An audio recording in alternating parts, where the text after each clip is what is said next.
les personnages juifs ayant marqué l'histoire. Un feuilleton proposé et présenté par Gérard Inger. Bonjour. Depuis que nous avons commencé à parler de personnages qui ont marqué de près ou de loin le judaïsme, nous sommes partis de quelques films importants de l'année 2023. Nous avons vu l'affaire Mortara au travers du film de Marco Bellocchio, L'Enlèvement. Ça m'a amené à vous parler également de l'affaire Finali, qui est un siècle après. Une réplique pas tout à fait semblable, mais pas loin de l'affaire Mortara.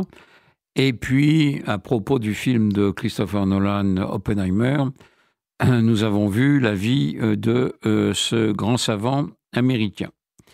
Il y a un autre film qui est sorti quelques mois auparavant, qui est le film sur Golda Meir, avec Hélène Mirren dans le rôle de Golda, qui m'amène à vous parler maintenant de ce personnage qui a marqué l'histoire du sionisme en général et de l'État d'Israël en particulier, de sa création jusque dans les années 1970.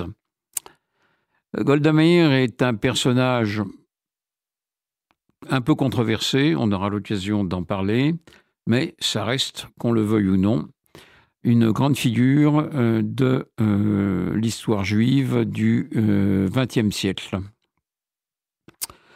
Golda Meir est née en 1898 à Kiev, dans l'Empire tsariste. Et 5 ans après sa naissance, son père décide de quitter l'Empire russe pour émigrer aux États-Unis. Je dis bien 5 ans après, en 1903, parce que c'est l'époque du pogrom de Kishinev, pogrom qui coûte la vie à une cinquantaine de Juifs, beaucoup sont blessés, et les communautés juives de Russie et de Pologne sont frappées par ce pogrom qui leur fait penser que jamais l'Empire tsariste n'acceptera vraiment les Juifs, qui seront toujours des citoyens de seconde zone, à la merci des antisémites locaux, de la police et du tsar, qu'il s'agisse d'Alexandre III ou bien du nouveau tsar, Nicolas II, qui sont tous marqués par l'antisémitisme. Donc, M. Malbovitch, c'est son nom, part en 1903 aux États-Unis, à Milwaukee, avec ses enfants. Il avait comme métier dans l'Empire russe d'être ébéniste, mais il va changer de profession aux États-Unis et devenir cheminot. Golda vit donc ses premières années, au-delà des 5 ans, qui date de son arrivée, âge à laquelle elle est arrivée aux États-Unis.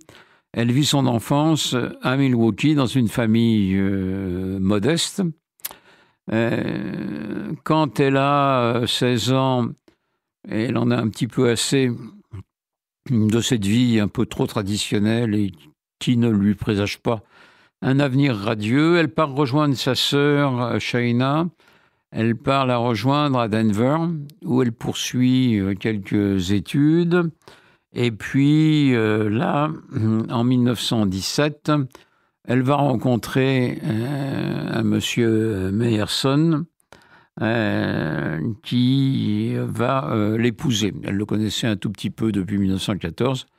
Et en 1917, elle décide de l'épouser. En fait, sa vie va être marquée par son alia en Palestine mandataire. En 1921, elle va s'embarquer sur un navire américain pour se rendre en Eretz Israël, car c'est une sioniste militante et elle pense que l'avenir des Juifs n'est pas aux États-Unis et qu'il faut, parce qu'il y a aussi pas mal d'antisémitisme aux États-Unis, même si ça n'a rien à voir avec celui de l'Empire tsariste, et elle pense qu'il faut bâtir un État juif en Palestine mandataire. Et donc, avec son mari, elle débarque dans cette Palestine. Elle va aller avec son mari directement dans un kibboutz, c'est celui de Meravia. Et elle va travailler plusieurs années dans ce kibboutz à des tâches habituelles, mais elle va très vite devenir une militante active. Et notamment, elle va représenter le kibboutz qui appartient au mouvement de gauche Poale Haïtion. Elle va représenter ce kibboutz au sein des instances de la Histadrout, le syndicat des travailleurs juifs, et elle va grimper très vite dans la hiérarchie de la Histadrout, et ça va être le début de sa carrière. C'était Les personnages juifs ayant marqué l'histoire, un feuilleton proposé et présenté par Gérard Inger.